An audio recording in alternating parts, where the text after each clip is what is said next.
Okay, तो आज हमारा गीता सेशन है, तो यहाँ तक हमने पढ़ लिया था। चलिए आज उसके आगे समझते हैं। यहाँ पे जितनी चीज़ें बताई जाती हैं वो सब आपके लिए हैं, है ना, और आपको अपने जीवन में अप्लाई करना है। जब तक आप इन चीज़ों को समझोगे नहीं और अप्लाई नहीं करोगे तब तक कोई फ़र्क पड़ेगा नहीं, और जैसे ही आपने इन्हें अप्लाई करना शुरू कर दिया वैसे ही आपका जीवन बदलना शुरू हो जाता है।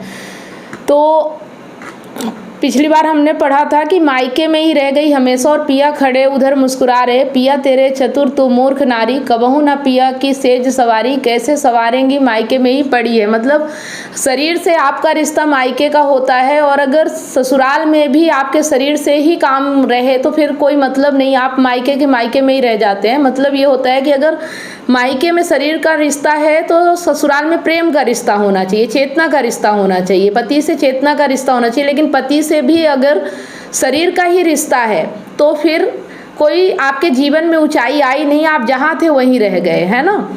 तो ये मायके और ससुराल लड़की और जेंट्स और लेडीज के लिए नहीं है, अहम और आत्मा के लिए है।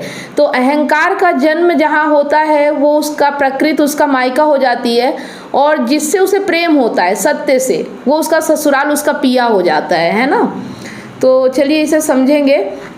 तीन है अहम, आत्मा और प्रकृति। तीन है, हम हमेशा तीन की बात करते हैं, अहम, आत्मा और प्रकृति। इन तीन से जो बाहर गया वो कृष्ण से चूका, है ना। मतलब इन तीन की ही बात करना है, इसके अलावा कुछ भी नहीं है। ये तीन के कारण ही हमारा जीवन जैसा भी है, ये इन तीनों के कारण ही। अगर इन तीनों को आपने समझ लिया तो आपके जीवन की जो छोटी मोटी प्रॉब्लम है ना वो तो ऐसे ही हल हो जाती हैं। तो मेन मुद्दा जो है अहम, आत्मा और प्रकृति का है ना। तो कुछ भी हो जीवन में इन तीन से बाहर मत जाना।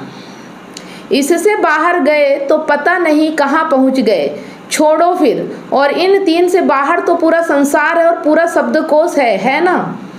मतलब इन तीन के बाहर ही पूरा शब्दकोश है, उसमें अहम, आत्मा और प्रकृति नहीं आते, उसमें बाकी सब कुछ आता है, लेकिन कोई भी इन तीन की बात नहीं करता। तो इन तीन के अलावा शब्दकोश में जितने शब्द है वो सब जानना कि पराये हैं, वो सारे शब्द इन्हीं तीन में आकर के समाहित हो जाएं, तब तो गीता आप पर फलित हुई। कुछ भी हो आपके सामने बस यही तीन, ठीक है, जो भी आपके संसार में है वो तीन ही है। तो चोर माने जो पराये को पकड़ ले, ठीक है। तो आत्मा चोर होने से रही, वो तो कुछ भी नहीं है। जो सत्य है, जो आत्मा जिसे हम कहते हैं, वो तो चोर है ही नहीं, उसका तो कोई वही नहीं है, वो तो चारों ओर है, वो तो वही है, बाकी उसके अलावा कुछ है ही नहीं। सत्य ही है, आत्मा ही है, ब्रह्म ही है। तो उसकी बात ही नहीं करना है ना। बात किसकी करना है? जो नहीं है, अहम नहीं।